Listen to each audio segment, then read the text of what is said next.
ሰላም ጤና ይስጥልን የተወደዳችሁ የገበያ ሚዲያ ተከታዮቻችን የዕለተ እሁድ ነሐሴ 17 ቀን 2018 ዓ.ም ለዕለቱ የመረጥናቸው አዳዲስ ሀገራዊ እንዲሁም ዓለም አቀፋዊ የቢዝነስ ዘገባዎቻችንን ይዘንላችሁ ቀርበናል። የዜና ዘገባችንን ስፖንሰር ያደረገልን አጋራችን ደግሞ የሮሃ ፎሬክስ ቢሮ ነው። በዜና ዘገባችን ላይ የሮሃ ፎሬክስ ቢሮን የዕለቱን የምንዛሬ ተመን እናጋራቸዋለን። በቅድሚያም አርዕስቶቹን። አገልግሎቱ የሶላር ኃይል አቅርቦት ባላቸው አካባቢዎች ለአዲስ የመኖሪያ ቤት ደንበኞች ነፃ የኤሌክትሪክ ቆጣሪ አገልግሎት መጀመሩን ገልጿል። አገልግሎቱ በይበልጥ ለየትኛው አካባቢ ነው የሚለውና ሌሎች ጉዳዮችን በዝርዝር ይዘናል። የዋጋ ንረት በከፍተኛ ሁኔታ መጨመሩ ተገልጿል። ይህም ለአራት ተከታታይ ወራት እየጨመረ መምጣቱን ያመለክታል። ሙሉ መረጃውን እናደርሳቸዋለን። በኮሚሽን ነጋዴዎች ግቢ የሚገኙ ተሽከርካሪዎች በአስቸኳይ እንዲነሱ ትዕዛዝ ተላልፏል። ዝርዝሩን ነግራቸዋለን። ካናዳ ለአሜሪካ አጸፋዊ ምላሽ ከፍተኛ ታሪፍ እንደምትጥል ገልጻለች። ከቀናት በፊት ንግግር ሲያደርጉ የነበሩት ሀገራቱ ስምምነት ላይ መድረስ አለመቻላቸውን መገለጹም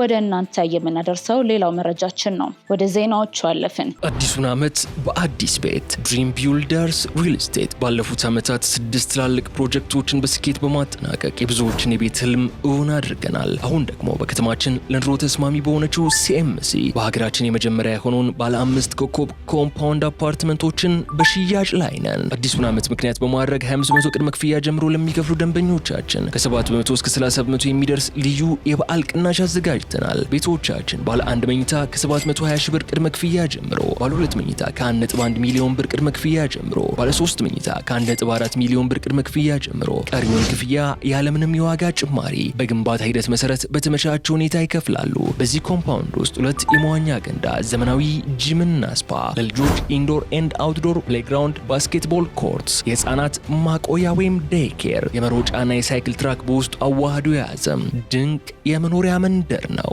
አዲሱ ዓመት የቤት ህልሞን ወደ እውነት የሚቀይሩበት እንዲሆን ፈጥነው ይደውሉ። ስልክ 0928744913 ላይ ሃሎ ይበሉን። ድሪም ቢልደርስ ሪል ስቴት ህልሞን እንገነባለን። የኢትዮጵያ አየር መንገድ ወደ ኮንጎ ዋና ከተማ የሚያደርገውን በረራ አሳደገ። የኢትዮጵያ አየር መንገድ ወደ ዴሞክራቲክ ኮንጎ ሪፐብሊክ የሚያደርገውን የበረራ አገልግሎት ማስፋፋቱን አስታውቋል። አየር መንገዱ ከአዲስ አበባ ወደ ኮንጎ ዋና ከተማ ኪንሻሳ የሚደረገውን በረራ አንድ ተጨማሪ በረራ በመጨመር የአገልግሎቱን አቅም ማሳደጉን ገልጿል። አዲሱ ተጨማሪ የቀን በረራ ከታህሳስ ወር ጀምሮ ከአዲስ አበባ ወደ ኪንሻሳ እንዲሁም ከኪንሻሳ ወደ አዲስ አበባ እንደሚደረግ ተገልጿል። በዚህም የኢትዮጵያ አየር መንገድ ወደ ኮንጎ ዋና ከተማ ኪንሻሳ የሚያደርገው የሳምንታዊ በረራ ቁጥር ወደ 21 ከፍ ይላል። የኢትዮጵያ አየር መንገድ ወደ ኪንሻሳ የመጀመሪያውን በረራ በ1975 ካስጀመረ ወዲህ ለኮንጎ አገልግሎት ሲሰጥ ቆይቷል። አየር መንገዱ በኪንሻሳ በተጨማሪ በሀገሪቱ ወደሚገኙት ሉምባሺ፣ ጎማና ሌሎች ከተሞችም የመንገደኞችና የጭነት በረራዎችን ያካሂዳል። ከዚህ በተጨማሪ አየር መንገዱ በታህሳስ 2024 ከኮንጎ መንግስት ጋር በመተባበር ኤር ካርጎ የተሰኘውን አዲስ የአየር መንገድ ለማቋቋም መስራቱም ተጠቅሷል።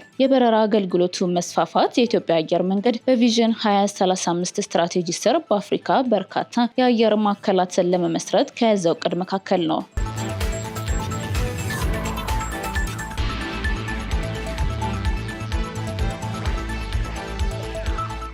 ከአዲስ አበባ ወደ ደሴ፣ ጅማ፣ ደብረ ማርቆስና ነቀምቴ የሚዘልቁ የፍጥነት መንገዶች የአዋጭነት ጥናት ተጠናቀቀ። የኢትዮጵያ የመንገድ መረብ ባለፉት 8 ዓመታት በ53000 ኪሎ ሜትር ማደጉና በቀጣይ 5 ዓመታት 245000 ኪሎ ሜትር ለማድረስ እቅድ መያዙን የከተማና መሰረተ ልማት ሚኒስቴር መረጃ ያሳያል። በተጨማሪም በሚቀጥሉት 10 ዓመታት የሀገሪቱን የፍጥነት መንገዶች ርዝመት ወደ 1600 ኪሎ ሜትር ለማሳደግ ታቅዶ ከአዲስ አበባ ወደ ደሴ፣ ጅማ፣ ደብረ ማርቆስና ነቀምቴ የሚዘልቁ 4 አዳዲስ የፍጥነት መንገዶች የአዋጭነት ጥናት መጠናቀቁንም ሚኒስቴሩ ገልጿል። እንደ ሚኒስቴሩ መረጃ መሰረት የመንገድ እድገት በ2010 ዓ.ም ከነበረበት 126773 ኪሎ ሜትር በ2018 ዓ.ም አጋማሽ 180232 ኪሎ ሜትር አድጓል። እንዲሁም ባለፉት 8 ዓመታት ከ53000 ኪሎ ሜትር በላይ አዲስ መንገድም ተገንብተዋል። በተጨማሪም ባለፉት 8 ዓመታት 182 ፕሮጀክቶች ወደ ግንባታ የገቡ ሲሆን 71 ግዙፍ ፕሮጀክቶች ተጠናቀው ለትራፊክ ክፍት መሆናቸውንም የሚኒስቴሩ መረጃ ያመለክታል።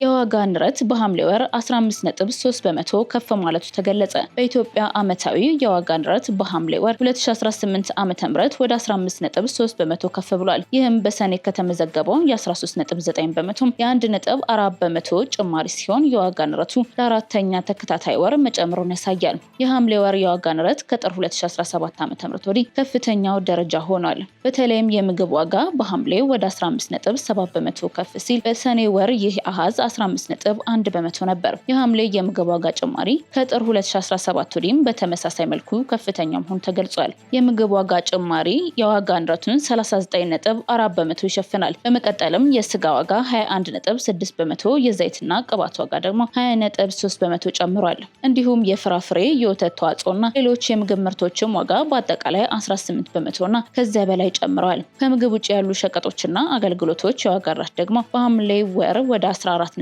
በመቶ ከፍ ሲል በአንጻሩ በሰኔ ወር 12.12 በመቶ ነበር። የዚህ ዋጋ ጭማሪ መንስኤዎች የአልኮል መጠጦች ዋጋ 16 በመቶ፣ የምግብ ቤትና ሆቴል አገልግሎቶች 15.3 በመቶ፣ የቤት ዕቃዎችና የቤት መሳሪያዎች 15.2 በመቶ እንዲሁም የልብስና የጫማ ዋጋ 15 በመቶ በመጨመራቸው ነው። የሐምሌ ወር አሃዞች በኢትዮጵያ የዋጋ ንረት እየጨመረ መምጣቱን ያመላክታሉ።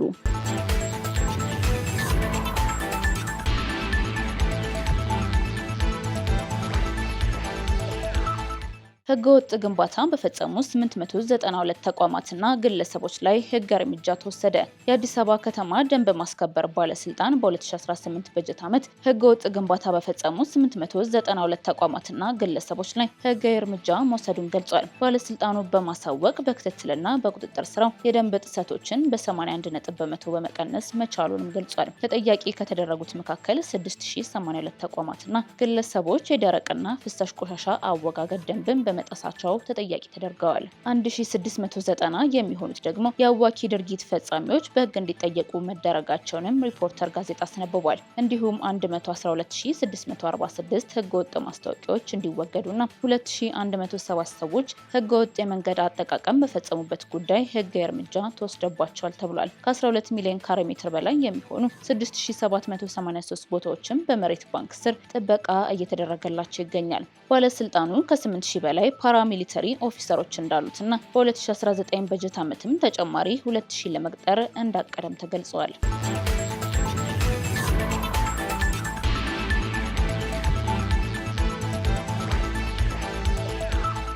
የሶላር ኃይል አቅርቦት ባላቸው አካባቢዎች ለአዲስ የመኖሪያ ቤት ደንበኞች ነፃ የኤሌክትሪክ ቆጣሪ አገልግሎት ተጀመረ። የኢትዮጵያ ኤሌክትሪክ አገልግሎት ከዋናው የኤሌክትሪክ ግሪድ ርቀው በሚገኙና በፀሐይ ኃይል ወይም ሶላር አማራጭ የኤሌክትሪክ አቅርቦት በተሰጣቸው አካባቢዎች ለሚገኙ አዲስ የመኖሪያ ቤት ደንበኞች ነፃ የኤሌክትሪክ ቆጣሪ እንዲገጠም አሰራር ጀምሯል። አዲሱ አሰራር በተለይም ከዋናው የኤሌክትሪክ ግሪድ ርቀው በሚገኙ የገጠር አካባቢዎች የሚኖሩ ዜጎች የኤሌክትሪክ አገልግሎትን በቀላሉ እንዲያገኙና የኢኮኖሚ አቅማቸው የኤሌክትሪክ ተጠቃሚነታቸውን እንዳይገደብ ለማድረግ የተወሰደ እርምጃ ነው። አሰራሩ በቅርቡ ተግባራዊ ከሆነ በኋላ ከሰኔ 2018 ዓ.ም አጋማሽ ጀምሮ ባሉት 2 ሳምንታት ብቻ 3364 ደንበኞች በኦፍ ግሪድ የኤሌክትሪክ አቅርቦት ነፃ ቆጣሪ እንዲጠቀሙ ተደርጓል። በተጨማሪም በበጀት ዓመቱ ከዋናው ግሪድ ርቀው የሚገኙ 26 የገጠር ቀበሌዎችና ከተሞችም በሶላር ኃይል አማራጭ የኤሌክትሪክ ተጠቃሚ ሆነዋል። የኢትዮጵያ ኤሌክትሪክ አገልግሎት የተገበረው አዲሱ አሰራር በተለይም ዝቅተኛ ገቢ ያላቸው ዜጎች በኢኮኖሚ አቅማቸው ምክንያት ከኤሌክትሪክ አገልግሎት እንዳይርቁ ለማድረግና ንጹህ ኃይልን በማስፋፋት የኑሮ ደረጃን ለማሻሻል የሚያግዝ ነው ተብሏል። በሌላ በኩል አገልግሎቱ ከዋናው የኤሌክትሪክ ግሪድ ርቀው የሚገኙ የገጠር ከተሞችና ማህበረሰቦችን በሶላር ኃይል የኤሌክትሪክ ተጠቃሚ ለማድረግ ባከናወነው የእስካሁን ስራ 54 የሶላር ኃይል ማመንጫዎችን በመገንባት ከ11000 በላይ አባወራዎችን የኤሌክትሪክ ተጠቃሚ ማድረግ መቻሉን አስታውቋል።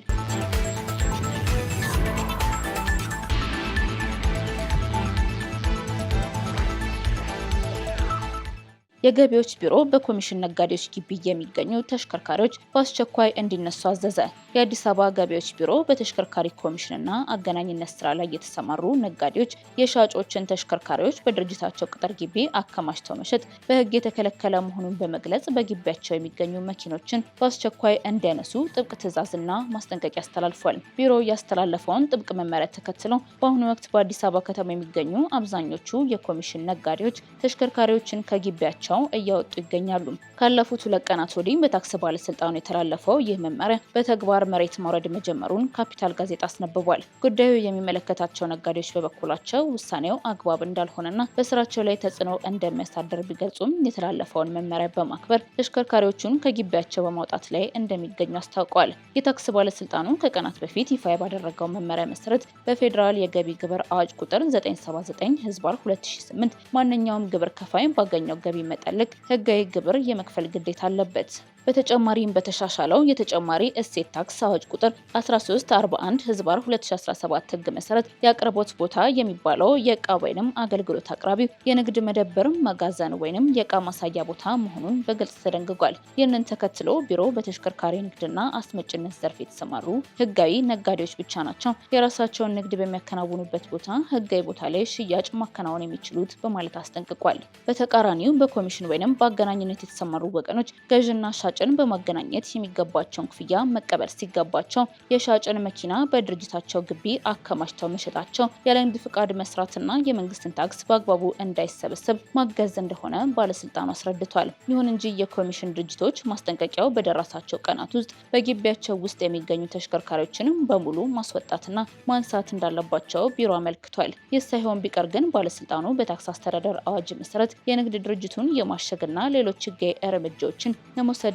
የሚገደድ መሆኑን አስታውቋል።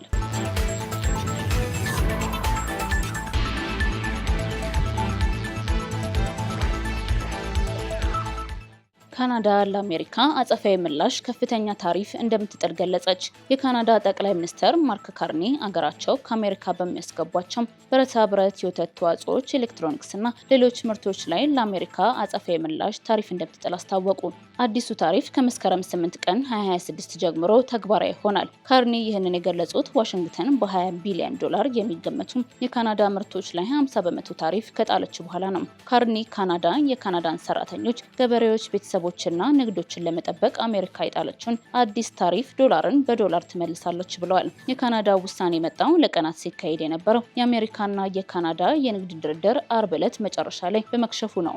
ይህም ለረጅም ጊዜ የንግድ አጋር በነበሩት ሁለቱ ሀገራት መካከል ያለውን ቀድሞንም ስስ የሆነ ግንኙነት አባብሶታል ተብሏል። የአሜሪካው ፕሬዝዳንት ዶናልድ ትራምፕ የጣሉት አዲስ ታሪፍ ወይን የቤት እቃዎች፣ የወተት ተዋጽኦች፣ ሲሚንቶ፣ ልብስ፣ የአሳ ማጥመጃ ዘንጎችና የሆኪ መሳሪያዎችን ጨምሮ ወደ 20 ቢሊዮን ዶላር የሚጠጉ የካናዳ ምርቶች ላይ ነው። ይህም ካናዳ ወደ አሜሪካ ከምትልከው የውጭ ንግድ ምርት 5.5 በመቶ ያህሉን ይሸፍናል።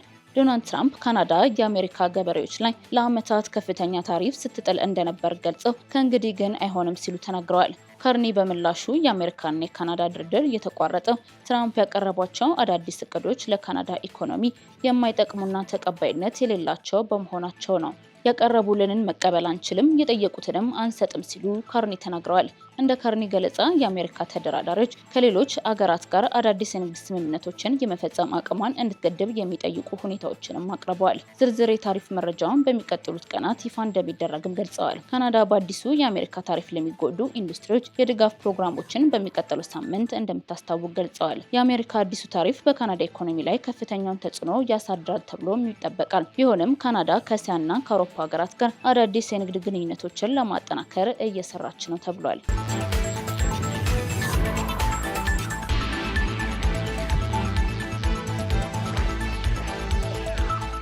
በመጨረሻም የሮሃ ፎሬክስ ቢሮን የዕለቱን የምንዛሬ ተመን እናጋራቸዋለን። በዚህም የአሜሪካን ዶላር በ179 ብር ከ70 ሳንቲም እየተገዛ በ183 ብር ከ29 ሳንቲም እየተሸጠ ይገኛል። የእንግሊዝ ፓውንድ በ232 ብር ከ55 ሳንቲም እየተገዛ በ230 ብር ከ20 ሳንቲም እየተሸጠ ይገኛል። ዩሮ በ202 ብር ከ40 ሳንቲም እየተገዛ በ206 ብር ከ44 ሳንቲም እየተሸጠ ይገኛል። የስዊስ ፍራንክ በ215 ብር ከ53 ሳንቲም እየተገዛ በ219 ብር ከ84 ሳንቲም እየተሸጠ ይገኛል።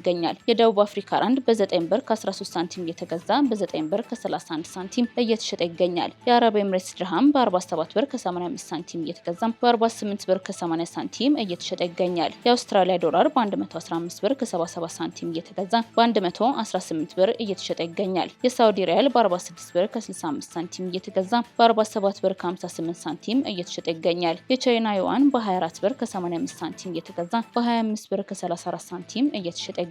የካናዳ ዶላር በ121 ብር ከ38 ሳንቲም እየተገዛ በ123 ብር ከ77 ሳንቲም እየተሸጠ መሆኑን የሮሃ ፎሬክስ ቢሮ የውጭ ምንዛሬ ተመን ያሳያል።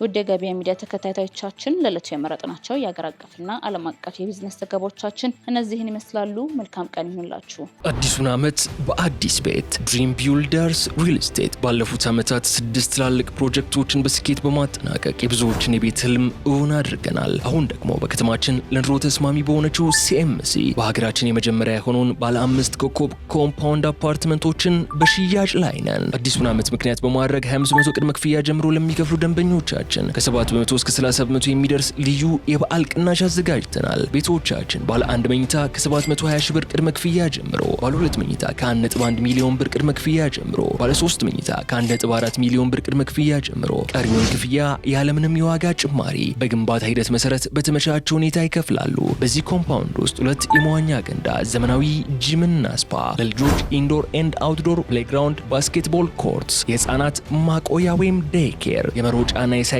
ትራክ በውስጡ አዋህዶ የያዘ ድንቅ የመኖሪያ መንደር ነው። አዲሱ ዓመት የቤት ህልሞን ወደ እውነት የሚቀይሩበት እንዲሆን ፈጥነው ይደውሉ። ስልክ 0928 744913 ላይ ሃሎ ይበሉን። ድሪም ቢልደርስ ሪል ስቴት ህልሞን እንገነባለን።